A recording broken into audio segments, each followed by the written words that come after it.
guys, Sean Morley's Muscle. Got a bike here we just got doing fork seals on, putting some progressive springs in, and the customer was also talking about that he had a low-speed wobble. Symptoms usually are you can't take your hands off the handlebars at low speeds because it starts shaking like it's going to toss you off. Typically, that's a few different things. It could be 9 out of 10 times it's going to be loose steering head bearings. What we're going to do is we're going to do what we call the bounce test. We got the bike off the ground, front end in the air. Again, you can do this in a number of different ways. It doesn't have to be straight up and down. It can be on a kickstand with it jacked up. But what we're looking for is when we push this front end off the center, it should fall and stop. And what we're going to check and see is if this falls and bounces. So we'll get a watch here, and yes. So we'll do that again here so that you can see it. It actually falls. That side falls and stops, so that's not too bad. This side, it's really loose, and it actually falls and bounces. So what we need to do is get this loose. First thing we're going to do is get our wrench up in here, loosen this top nut. Now I'm using a 1 1/16. For those of you that don't maybe have the large metric wrench, that fits it just perfect. We're going to loosen the lower triple tree bolts, 6mm Allens. They don't have to be all the way out, just a couple of full turns each. This is so that any tension we build up when we're adjusting our length of our triple tree doesn't bind the upper forks up. Okay, so got that loose. Now we have a spanner wrench. This is a 1-inch spanner wrench. There are a couple different people that make these. I've seen this from a gentleman that's laser cutting them, available on the Vmax.net. Of course, you'll see me on there. A lot of other guys. A good website to go to. Anyway, what we're going to do now is we're going to get up under here and adjust these two washers. They're jam nuts.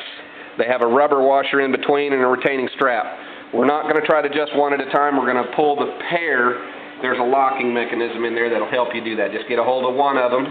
Now, if you don't have this spanner nut, you can also use a screwdriver and a hammer and go through and do it with that method. And you want this just tight enough to where it will pull the front end.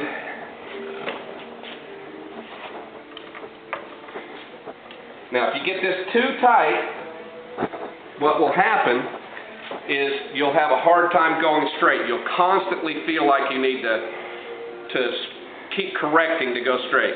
So let's double check this again. I put about a half a turn on it.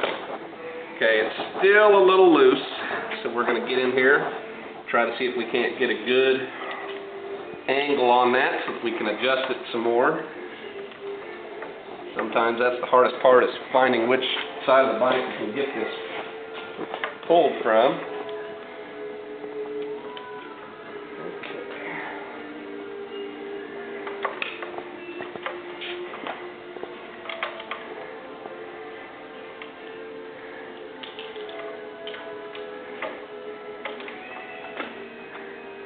Alright, another about an eighth of a turn there. Alright, so that time it just falls and stops. Really minimal resistance, but it's nice, even, and smooth. Okay, I'm going to leave that, maybe go just a tiny bit more.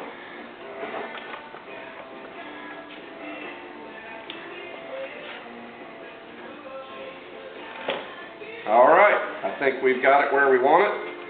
Way to tell us to go out and test ride it. If we've got it too smooth, it's going to be, again, or if we've got it too tight, it's going to be where you can't go straight. Too loose, you won't be able to let your hands off the handlebar. This also will be something that will contribute a lot to your high-speed wobble if it's not set correctly. But, okay, so I think that's it. We're going to tighten back up the rest of the bolts we turned loose, take it for a test ride, and see if we like it. If not, pretty simple. You can do that again just like I showed you. Have a good day. We'll see you at the next video. Sean Morley, Morley's Muscle.